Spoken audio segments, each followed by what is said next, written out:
And here we go. Welcome back to the See-Through Podcast, a podcast that creates transparency on disabilities and the champions with them. I am your host, Lance Johnson, and this episode marks the 18th episode of the podcast.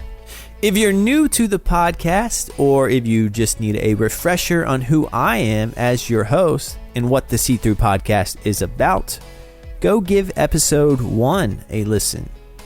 But let's jump back to today's episode. Today's episode features my new friend, Jermaine Greaves. Jermaine is a disability activist based in Brooklyn, New York. Besides having several viral dance videos, Jermaine is also the co-founder of Black Disabled Lives Matter. Jermaine and I dive deep into what he is up to with Black Disabled Lives Matter. We also talk about his clothing company called Not Like the Other Kids, and we talk about how to live authentically and to live your truth as a disabled person. So there's a lot of great conversational topics in this one. You will not want to miss it. With that being said, how about we just jump into the episode? Here's my conversation with Jermaine Greaves.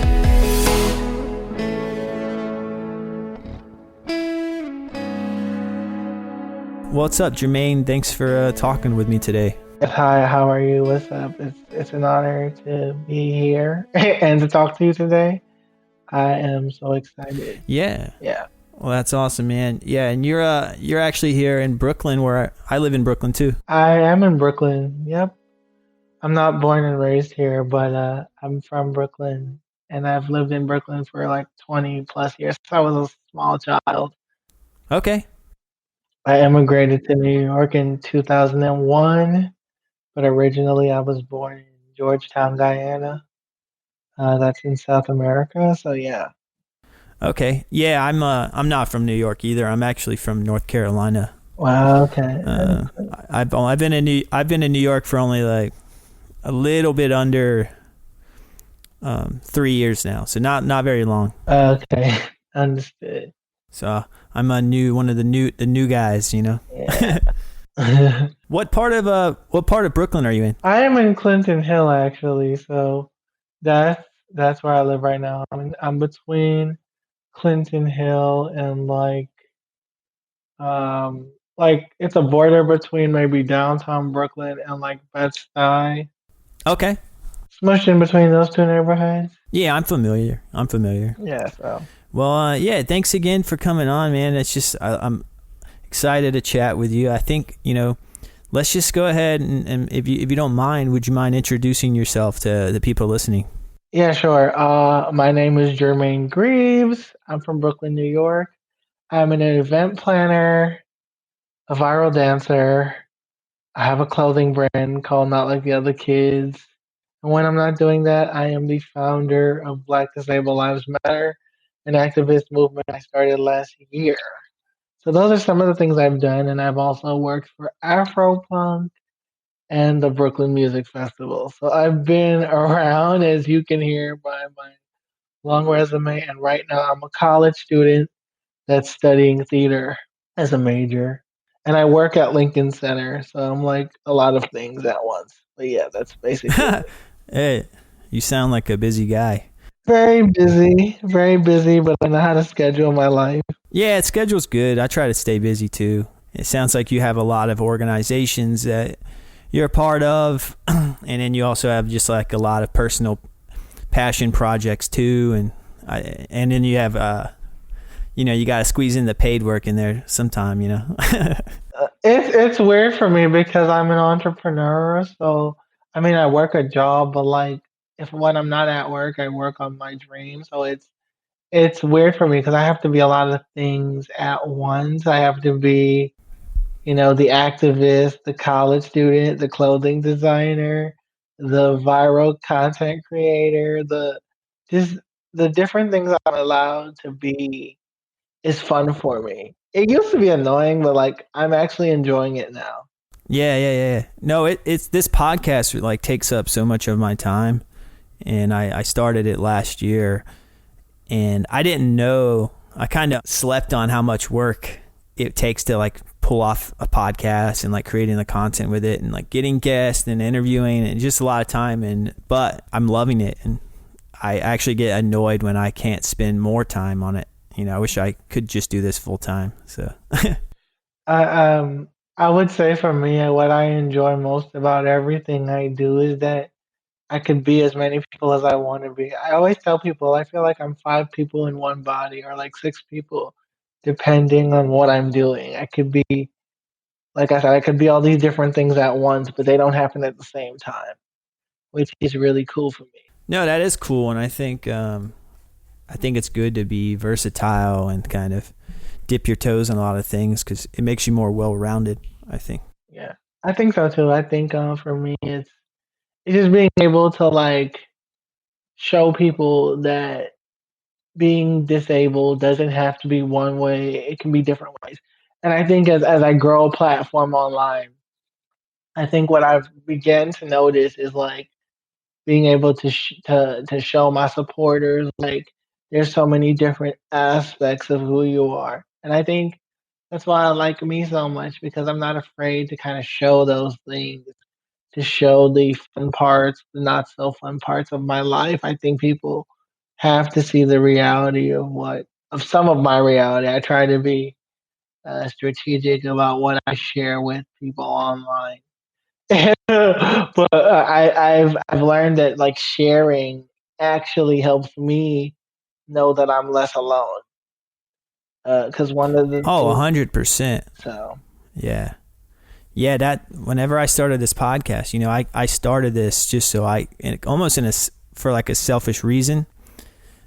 I wanted to, talk to people in similar situations and just kind of make some new friends, hear some new perspectives, learn more about, the disability community, and just kind of like just something I'm personally interested in because, I have a vision disability, but, I'm kind of operating under the sense that like the disability community as a whole should be more, I guess, collective and have more teamwork between different disabilities. I've noticed that like the visually impaired community typically only talks with the visually impaired community, and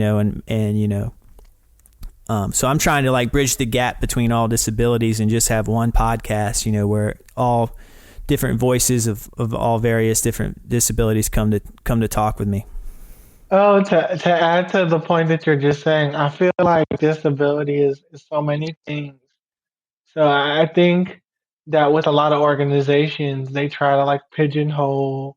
There's like different organizations for different groupings of disability. But what I personally feel is that disability as a whole can happen to anyone.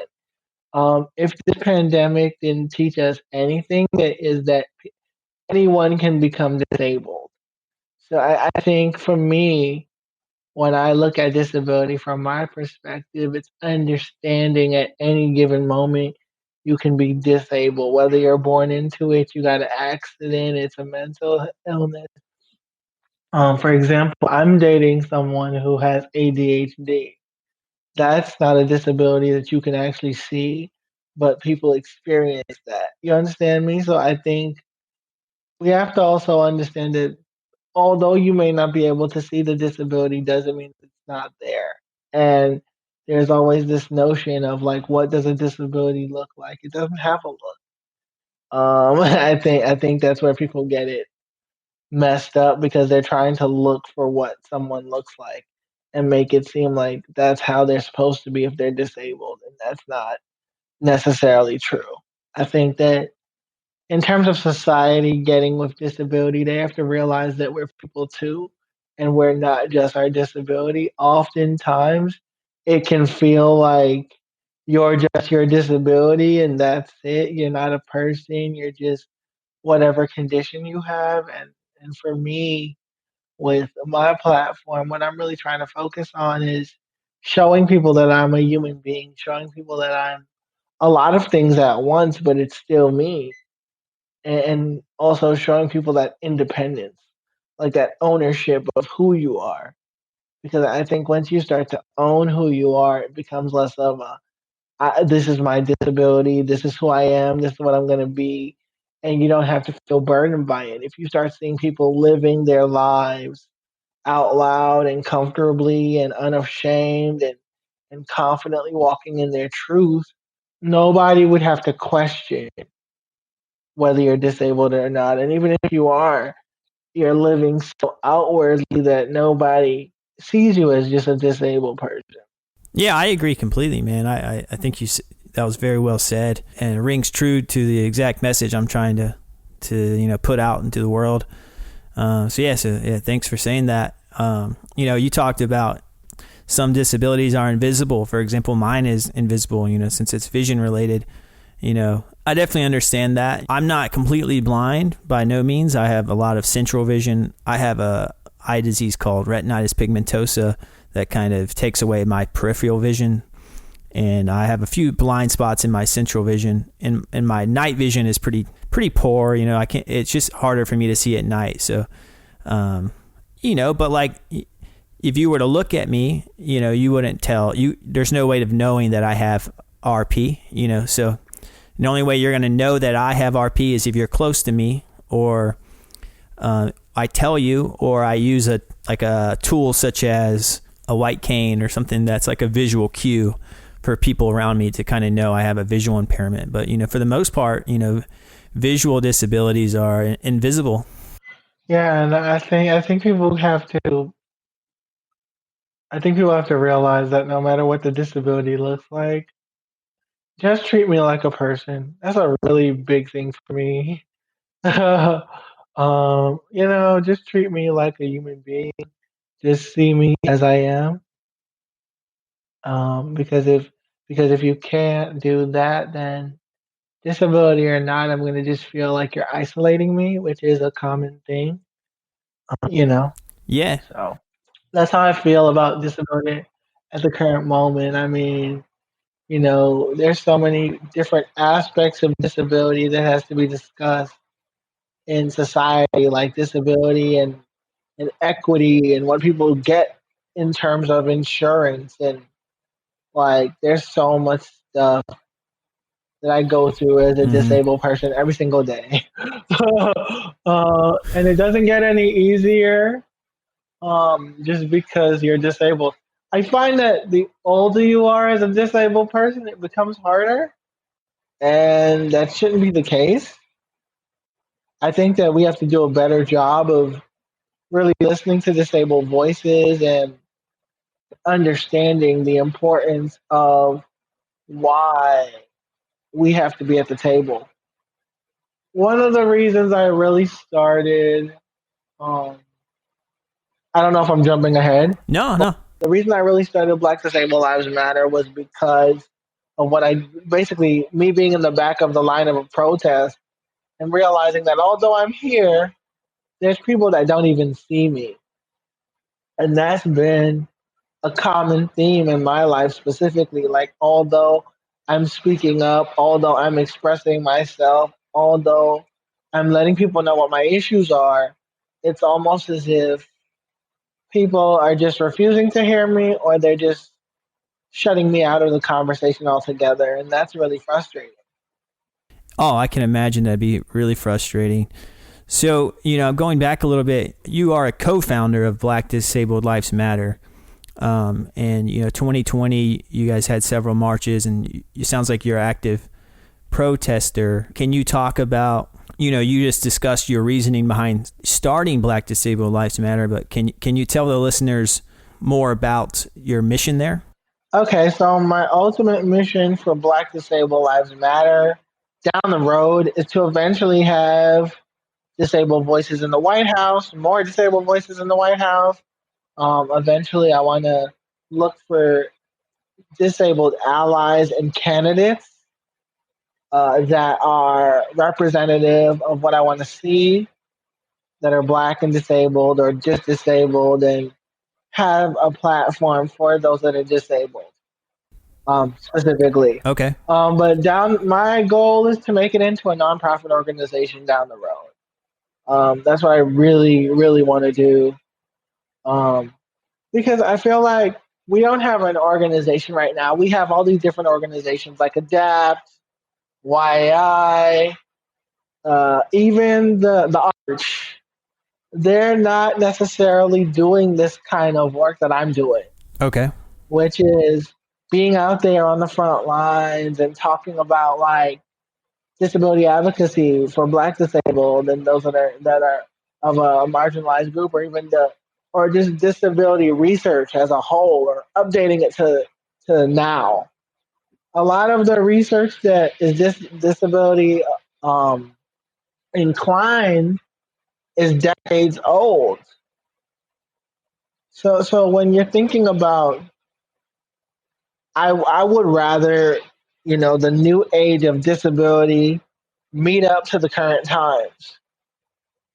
I don't feel like the agencies that are out there, like Adapt and YI and all those agencies I just mentioned, are adapting to now. That's interesting. I feel like they're stuck in their own system of what they're used to doing in terms of treating people with disabilities. And what I also think too is that a lot of these agencies need to start over, because when you think about disability care, when you look at case managers, case workers, the different levels of that system, it's still not benefiting those that need help. You even have Medicaid. Why does it take so long to get equipment for the basic needs? Something about insurance is taking too long. It shouldn't take too long. I think we have to look at the entire system and say to ourselves, are we doing enough to really make sure that the next generation of disabled people, of those that become disabled, have it easier, or is it still the same? Yeah. Yeah. I mean, I brought you on this podcast because I'll be honest, like while I have this podcast and I'm using this podcast to learn, I still have so much to learn. And it's almost like I need to bring on the experts. So I feel like right now you're hitting the listeners with some hard hitting info. So I appreciate it. Yeah, I mean, I have to, man. I think for me, what's most important more than anything is educating people on what is going on, and really letting them know, like, this is not just something that started happening. Like, Black disabled voices have been killed by cops 50% of the time. That's a travesty. On top of those that are just minority and disabled, whether you're LGBTQ and disabled, Black and disabled, whatever spectrum of disability you're in, there's something against you literally from the time you're born, because the doctors don't know what to do with you. And I think for me, seeing that growing up, like a lot of people just kind of didn't know what to do with me until I spoke up or said something, or more specifically, until my mother said something. And then eventually I found my own voice. That's kind of what I've had to experience, not just, and this is still going on with me. Like, there's still issues I'm facing. Like, one personal issue that I'm still facing is like this rental subsidy I was supposed to get before I moved here, but the agency I'm a part of, which is Adapt, has taken forever and a day to approve the subsidy. So I think when you look at the system, from everything from housing to even how we get, the kind of work I'm getting right now during this pandemic, is not really helping me. And when we look at Social Security and all these different things, it's just like it has to be better than this. The Social Security that disabled people are getting is not really helping us that much, and people don't talk about that enough. Like, it's helping us, but it's not giving us like full security to be safe. That's not really a safety net when you think of all the other things we do need Yeah. to live. I mean, and then you're trying to find a good job, and the job can only give you a certain amount of hours. So it's no matter which way you look at it, there's so many challenges being specifically for Black disabled people. It's so much harder because you have the race thing. You also have how people view you if you're Black and disabled. And in my case, growing up, I had an experience with racism at summer camp. I went to a summer camp in Oakhurst, New Jersey, and I remember this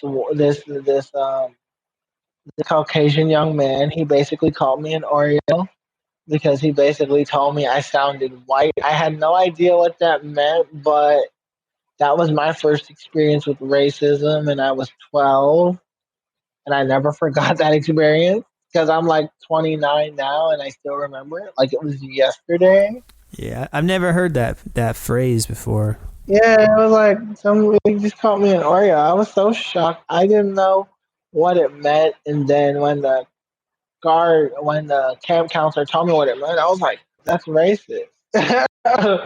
So I've seen a lot of stuff. I think for me, you know, and I actually moved out of my mom's house when I was 20 years old, just because I was like, I want to be by myself. So I did what I had to do to be by myself. And being on your own and disabled is it's an experience. You often feel like when you're in front of people, you have to reintroduce yourself or reaffirm why you're grown. It doesn't make sense to me. But I often feel like people try to make it seem like I can't take care of myself. When you say reaffirm that you're grown, what do you mean by that? Like, I feel like I have to constantly tell people, like, I'm 28 years old now. Stop making me feel like I'm a kid. Gotcha. I got or you. or stop trying to baby me. I'm here to do what I'm supposed to do. And like I said, my ultimate goal with everything that I'm doing is to show people like you know it's possible. Everything that I am doing, from my clothing brand to the marches to me working at Lincoln Center to me going to school, is to show people it is absolutely possible. Yeah, you have to be, an example yourself of Yeah. what you want. Because to be honest with you, I didn't see a me like me growing up. So it's hard when you haven't seen a you like you growing up, and that's why I go so hard for everything I'm doing, because I didn't get to see a me like that was me. Yeah. No, that's a great point, I think that's a driving factor for a lot of people, but I think it's more of a driving factor for the people in the disability community. I agree. No, I agree with that statement. I just think that, like, for me, the most important thing for me now, and as I grow as a brand, is that do the things that people don't expect me to do. Yeah. Be the example I wish I saw growing up. Yeah, no, that I think that's great advice. And, you know, it sounds like you through Black Disabled Lives Matter, how many people did you meet through that? Is that community still growing? Yes, that community is actually still growing. I mean, on our Instagram, we have 3,200 something followers. I've lost count at this point, Yeah. but I just think, yeah, that community is still growing. For me, it makes me so happy to know that friendships have been formed because of my movement. It makes me so happy that people have grown, and my team, which is all of Black women that I work with, they they empower me because they tell me the truth about what I'm doing, what I'm not doing. They're very honest with me, and I love my team. I want to shout them out: Antoinette, Nicole, Aurora, and Floor, and Writers for Rights, and those four or five people are the reason, and one of the co-founders, which is Will. So for Writers for Rights, I mean, working with those people has made me realize that I'm not alone, and that there's Yeah. people out there that are willing to support what I'm doing, and they believe in me. I think before I did Black Disabled Lives Matter, I was nervous about what I could do in the movement, or just in general. What can I do during this time? I think for me, the another reason I really started Black Disabled Lives Matter was because during the pandemic, my sister passed away, and my mother had COVID. So like she's fine now though, but she had COVID. So it was having those things happen, and at the time of the pandemic, I was unemployed before I got my job Mm-hmm. a couple months back. But yeah, like having to deal, and around that time too, there was all these talks about a second stimulus check, and I was waiting like everybody else was because I was unemployed. Yeah. And so you're there, like, what the hell do I do? How do I do this? You know, thinking to yourself, am I gonna get a stimulus check? Is anyone gonna fucking help me? So that was the reason I started this. I went to the first protest in June and saw that there were some issues here that people with disabilities really can't protest because you have able-bodied people, like I said before, that don't see you Mm-hmm. or put you in the back of a protest line. So I knew in that moment I had to come in here and let these people understand what's really going on. So do you think you um, bridge that gap? Do you think the able-bodied people, as you're describing, do you think they noticed you more whenever you started the Black Disabled Lives Matter? Yeah, yes, I believe so. I think without me doing this, the end roads would not have happened. Without me personally doing this and without me personally kind of, you sacrifice your time and your energy to create something that you hope is going to make an impact, but you know it's making an impact when people from all over the world see your stuff and say, I need to be a part of this. Um, Yeah. Eventually down the road, I would like to take Black Disabled Lives Matter on the road.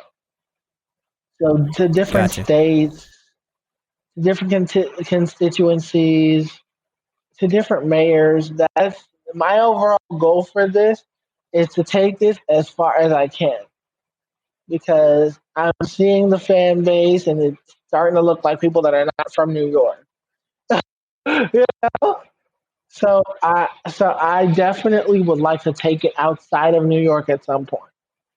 Okay. Yeah, that's good to know. And have you faced, since Black Disabled Lives Matters has started, have you faced any like obstacles along the way in terms of, opposing groups or opinions? No, not at the moment. I think for me, like I would say the only obstacle for me has been like organizing it and making it as accessible as possible. Because as you know, in New York City, it's not the most accessible place in the world. It's accessible, but there are streets you really can't be on Yeah, definitely. because it's more of a challenge. I think the obstacle for me was making this march as accessible as possible. That was the real obstacle. Yeah. You know, I don't really think I have opposition. I think that a lot of people have supported me because this action has come from a pure place. Mm-hmm. I'm not really doing this to be a part of any group or to fit in with anybody. This is just something that I felt was needed, um, per se. It wasn't like I was looking for, to fit in anywhere. I felt like for me, it was time to show the statistics of what I was reading out there.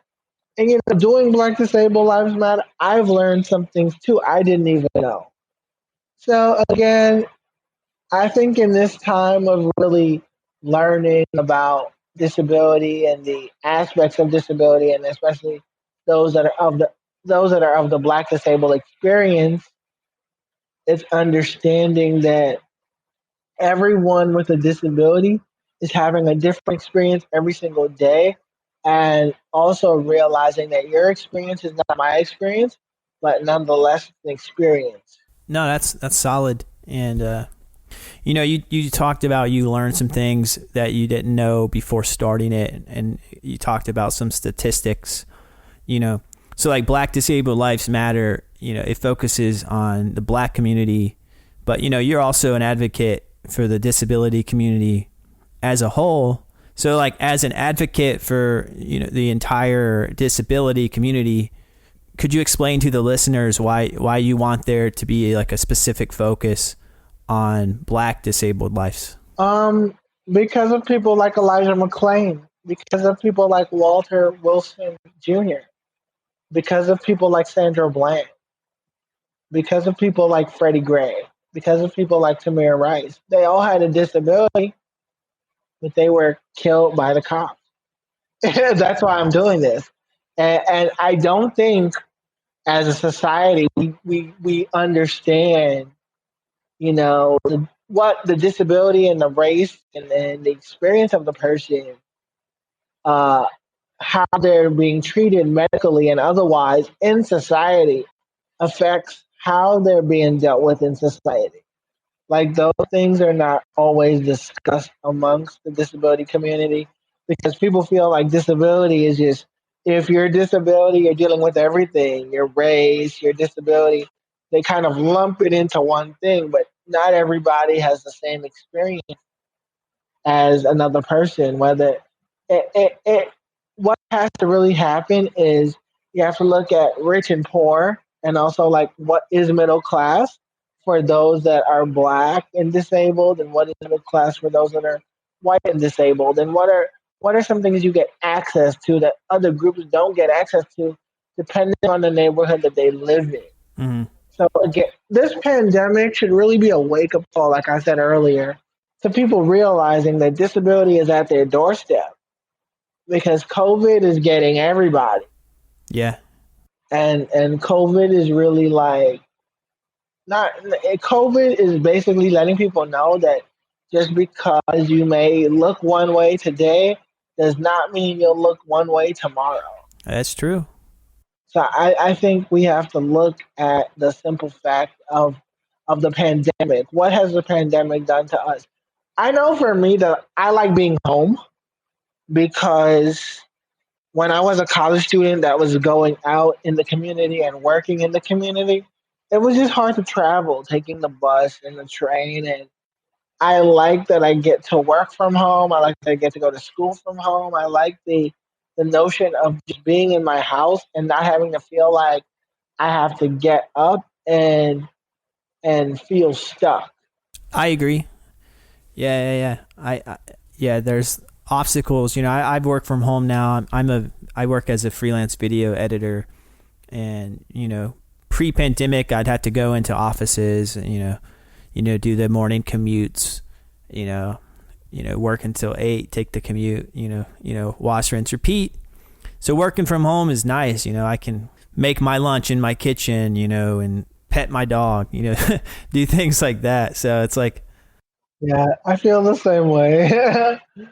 I mean, at first being at home this long, because I've actually been in my house since 2009, 2019, because I was unemployed at my previous job Yeah. for a whole year. So I've been in my house a lot longer than most people uh, before the pandemic.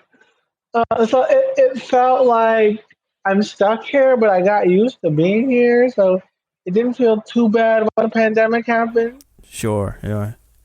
Yeah. Like, 'cause I've already gotten used to being in my house. So I was like, okay. No, I agree, man. You're talking about how, things can change, and, some people are born with disabilities and some people acquire disabilities, and COVID's kind of exposing the fragility of human health. I haven't thought of it that way, but since you've said that, I completely agree. And I hope that people think a little deeper into their own personal health and their own bodies and what's working for them. As eating specific foods that or exercising or things like that to help their body be healthier. As well as like if you're inside all day, how do you keep your mental health sharp and things like that? I think it's making people look inward and having to really face like maybe some habitual flaws that people have and have formed, and they're having to address them now. I have to agree. I mean, like, I feel like the pandemic is here because we have to face some things that we don't typically get to face all the time. Yeah. Because the typical American is so busy that they don't get to take a sit. They don't get to like sit down and like relax. We are literally now forced to relax ourselves. Yeah. And you know what's interesting about it too is that like maybe it'll help give, people's perspective, for example, people who have to spend more time at home, due to a disability, maybe they'll be able to empathize more about what, not being able to, move as freely throughout the world. Yeah, I agree, man. I think I don't. I would say that I hope this pandemic teaches people that disability is at their doorstep, but also to like give yourself permission to like take breaks and to not be so busy. And even Yeah. if you are working, it's like good to take a vacation or do something. Just give yourself a break. It, I think we, as a society, we're so caught up on the hustle and the this and let's hustle our way through this. Let's struggle our way through this.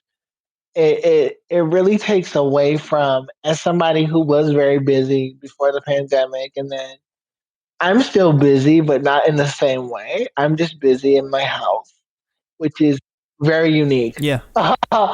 I don't think we often take for granted like being able to like live at home or like have a place to stay. Mm-hmm. I don't think any of us realize what we actually do have I agree. because we're so busy. So it's like we're busy being busy, but then when we sit down and we look at everything we do have, we are doing a lot better than we thought we would. It may This pandemic has not been perfect because of who. I'm not going to say his name. But I just, it's been a bit of a mess. It's been, up and down, very emotional for a lot of us. But we are still here wearing our masks, socially distancing, and keeping ourselves safe however we choose to. Some of us have chosen to travel. Some of us have chosen to be in our house. Some of us have chosen to work from home. Whatever you choose to do, that's like your thing. I think what I don't necessarily like about people is they've been like nitpicking what people are choosing to do during this time. I'm not in that place. I feel like whatever works for you to get you through the emotional turmoil that this time is, do that. It's not for anyone to understand. It's for you to understand. Yeah, I agree completely, man. But I think, I don't want to get caught too much on the pandemic, and I wanted to go back to Black Disabled Lives Matter real fast before we move on to the next subject. I just wanted to ask, like, for anyone out there listening who's interested in supporting Black Disabled Lives Matter, how can they get involved? We have an Instagram, we have a Twitter, Black Disabled Lives Matter. I will eventually get to a website. We're not doing that yet, but we will eventually get to that, maybe this year or sometime the next year.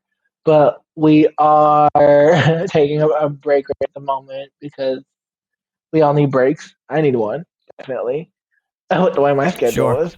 Um, so we're taking a little bit of a break, but we are going to come back in the spring or summer of 2021. Is because everyone on my team is literally busy. But we are coming back in the spring or summer. What's the Instagram handle? Black Disabled Lives Matter and then S at the end. So Black Disabled Lives Matter and then you put the S at the end of matter. Okay, cool.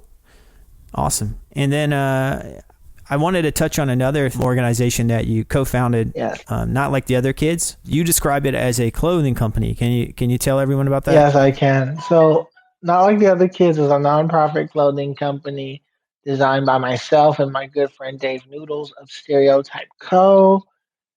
His company is based in Staten Island, and he is the one that's designing most of the merchandise. Not Like the Other Kids started in September of 2016. How did that start, you may ask? At the time, I needed money for a wheelchair, so that's how it started. Yeah. So I raised $1,000 to get money for a wheelchair. We took some of that money and raised money for a wheelchair, and then we developed it some more into an actual clothing brand. And 4 years later, we have 27 pieces. We have everything from hats, hoodies, sweatpants, anything you could think of. We have it. Um, just because that's the kind of stuff that we do. And my co-partner Dave is really awesome. Nice, right on. Where can people look at these clothes? So the website is www.notliketheotherkids.com, and that's where you could find the merch, Cool, or on stereotypeco.com. One of the two places you can find the merch. cool. My actual website, because there's a link there too, which is also www.jermainegreaves.com. We've done things like pay for someone's leukemia treatment. We've given someone like a dream trip of their life. That's amazing. We have we have done things like Puerto Rican disaster relief efforts. It really depends with me. Like my ideas are so vast. It depends. I haven't been able to do as much with it like I want to, but we have so many more pieces that we didn't have before. And I just want to shout out Dave Noodles for believing in me, for being with me on this journey as a designer and learning about design with him. It's really been a journey. Yeah. Awesome. Yeah, I think that's amazing what you're doing with that, and it sounds like you have you described yourself as having pure intentions earlier, and I have to say that, I agree. You have a very pure vibe. So yeah, keep doing what you're doing, man. Yeah, it's nothing, a lot of the stuff I'm doing is really not about me, but like people after me. Yeah, yeah, So it's really about being an example and really giving people a chance to know that this is possible. Like they can do this. If I can do it, so can they. And that's really where a lot of my inspiration comes from. yeah. I love that, and I think that comes across, and that's kind of how you mentioned in your intro that you became had some viral dancing videos, Yeah. and I think that's kind of what sparked people's interest. I've seen a few of them, and there's one where you're at the Afropunk festival here in Brooklyn, and you're dancing, and that video went kind of viral. What do you think it is about? Like, why do you think that specific video went viral? I think because it's the first time people have seen someone just kind of living their life. Because when you look at disability, I think that people see it as something that like people are stuck at home or maybe they're not doing anything with their lives. But I think what I have been able to do in the past 12 months since that viral video is show people that they can live their lives, Mm-hmm. and show it in a multitude of different ways, from my clothing brand to Black Disabled Lives Matter to so many other aspects of myself. It's like I'm pouring into myself every day, and people get the honor of experiencing that. Yeah, no, I agree. I think that's why it went viral. It may I dug the video. I thought it was great. Yeah, I think for me, I just want to show people that you can live your life, and there's no reason why you can't. Yeah, You can't let the wheelchair stop you. You can't let your disability stop you. Like, I'm doing a lot of cool things in 2021 already. I can't really say what they are, but they're really cool. And it's allowing myself to experience these things. yeah, and I think what it is people expected, just because you're in a wheelchair, they expected you to like be on the outskirts, kind of minding yourself, trying not to like draw attention to yourself. And then the fact that you were like not only like dancing, but like dancing well and just like going all in, I think again that's just pure. You're, like you said, you're just being yourself, and you're not trying to suppress anything in you. You're just letting yourself be. Yeah, it's important because if you can't let yourself be, then you'll always worry about what everybody else thinks. And I can't live that way. At least Yeah. at least with what I've experienced in the last 12 months, I just can't live that way. if I'm gonna live my life, I'm gonna live it out loud. I'm gonna live it bold. I'm gonna be myself, and people are just gonna have to notice that. Yeah, and I think people are noticing. Yeah, I've seen that you have some TikTok videos as well of you dancing. Yeah, I mean, it's for me. It's about really just showing that confidence. It's every day you may not feel great, but you know what? You're still here, and every day you have different experiences. But the fact that you're still here is literally enough. Like that's been my thing lately. Like, okay, I'm cool enough to go to school. I'm cool enough to work a cool job. I'm cool enough to have all these experiences. That's such a gift. I don't take that for granted. I don't take for granted the platform I have. I don't take for granted all the followers I have, all the supporters I have, all the people that follow me. It means a lot because I remember when it was really hard to have what I have right now, where podcasters are reaching out to me. It's like what? So I kind of I embrace the fact that this attention has afforded me to go into rooms I never thought I'd be in. Um, the fact that I'm a signed model and the fact that I'm doing all these really creative things now, it would have never happened many years ago, and I had to go through some things to get there. But I have grown as a person, and I'm really proud of that. No, I mean, I think you should be. I think putting yourself out there is hard for anyone. I think and I think that if you're listening and if you want to get one thing out of this interview, I think it's just like be yourself. As corny as that sounds, but It's not really corny because you have to kind of be with yourself every day. I don't know. yeah, I don't consider it corny because you have to live with you every day, so you have to know who you are yeah.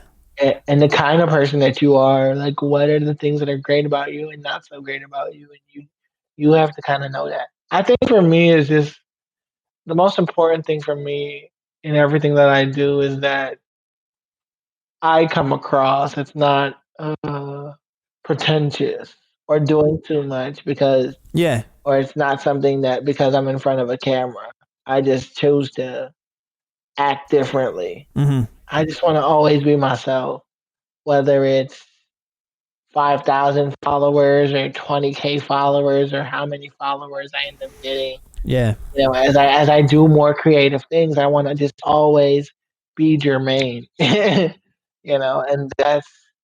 that's extremely important to me that I never lose the essence of who I am as a person. No, I mean, I think that's brilliantly said, and unfortunately, you have to think that way because there is a lot of like fake people out there. So yeah, it's just a weird world, and social media, just adds a whole new dimension to everything. I mean, it does, but you can also turn off social media and decide what you want to share. I don't know. I guess 'cause I'm a little bit older. I'm like 28, 29. I don't feel, because my younger self would have wanted the attention or would have been like desperate. My younger me. I don't feel that way now. I feel like the people that are showing up in my life now just want to get to know me as a creative person. No, I think that's true, man. I think you're the exact type of guest I want to bring on. Just genuine people who are just speaking their truth and being themselves. So thanks, man. You're welcome. This was fun. But yeah, I'm just excited. I'm just excited to like continue to grow as myself and see what that looks like. I've done. It's amazing to see how this year has started for me. There's so many things I've already done, and it's early into the year, so it's like, what is the end of this year gonna look like for me? Yeah, I agree, man. And it sounds like you got a lot coming up in 2021. So I'm excited to see what you're up to. For those who want to follow you, I mentioned you're on TikTok. You mentioned Instagram earlier. What's your usernames? On Twitter, it's Jermaine Say. On everything else, it's my regular name. So JermainGreaves. That's my first and last name.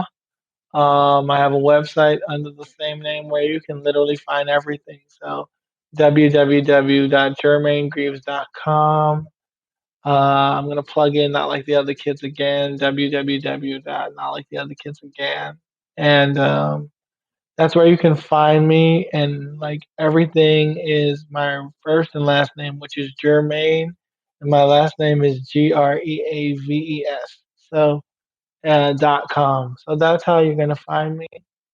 Um, I am actually looking to like plan different events this year. Obviously, if I plan something, it has to be COVID safe. I'm not just going to travel to a random state just because you asked me to travel. Yeah. So if if if it's COVID friendly and safe, and I don't have to worry about 1,000 or more people being there, and the precautions are taken, I will absolutely, take on an event planning gig if those things are safe. And outside of that too, I do artist management as well for artists and creatives, and I work with businesses on the side. So that's some things to plug in. But that's enough about me. Yeah. Yeah. Yeah, you wear a lot of hats, man, and I keep doing your thing, man.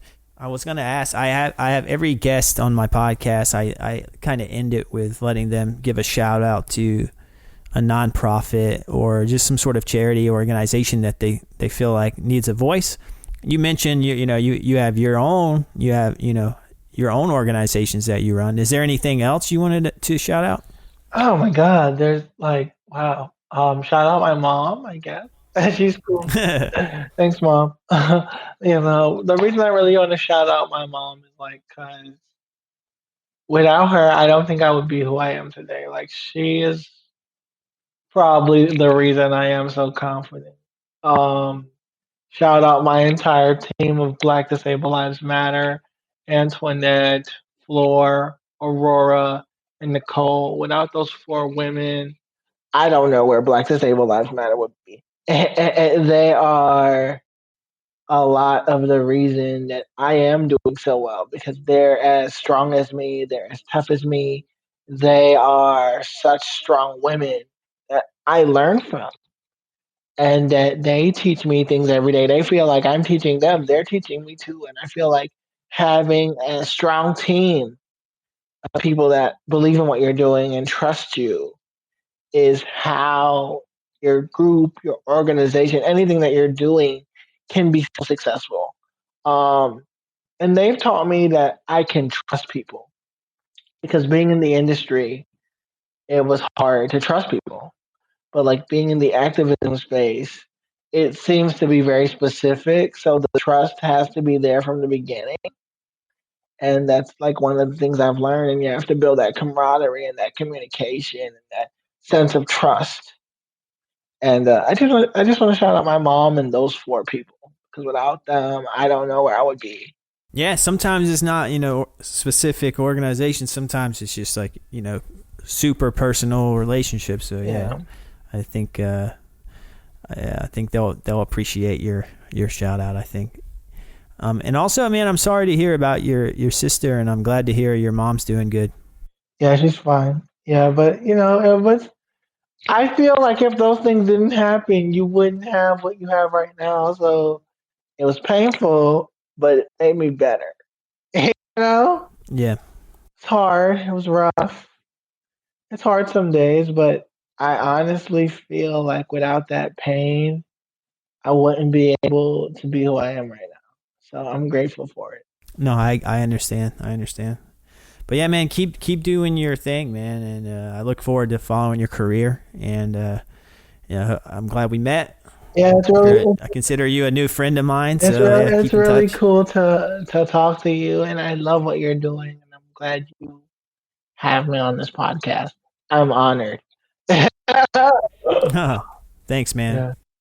Well, man, we've been talking for about an hour. You're a busy guy. I don't want to take up your whole day. So, I think we got plenty of great content in this. So I'm happy if you're happy. Yeah, this was a really good episode. I think I touched on practically everything from like some of the stuff I've been dealing with to what's going on out there to Black Disabled Lives Matter and why it's important and just the things that are necessary. So I think people will get what they need to get out this episode. Yeah, this is a first for the podcast. I think you covered a lot of new material that I haven't covered yet. So I'm excited for this episode. Yeah, I am too.